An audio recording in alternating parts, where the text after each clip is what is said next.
ఒక చిన్న గ్రామంలో రామయ్య అనే రైతు ఉండేవాడు. అతను నిజాయితీకి, గౌరవానికి ప్రాధాన్యత ఇచ్చే మనిషి. ఆయన రైతుగా కష్టపడి పనిచేసి జీవనం సాగించేవాడు. ఒకసారి ఆ గ్రామానికి ఓ సంపన్న వృద్ధుడు రావడం జరిగింది.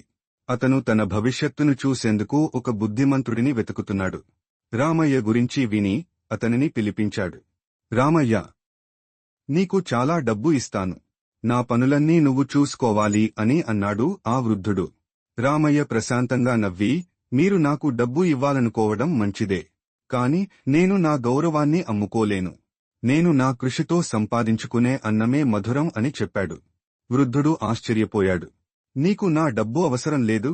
నాకు డబ్బు కన్నా నా ఆత్మగౌరవం ముఖ్యం. దానిని కోల్పోతే ఎంత సంపాదించినా వ్యర్థం అని రామయ్య సమాధానం ఇచ్చాడు.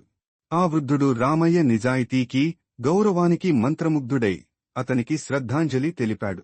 నీలా ఆత్మగౌరవంతో ఉండగలగడం నిజమైన ధనికత్వం అని అన్నాడు. ఈ కథ మాకు చెప్తోంది, డబ్బు కన్నా ఆత్మగౌరవమే ముఖ్యమైనది. దానిని ఎవరికీ ఇచ్చిపెట్టకూడదు.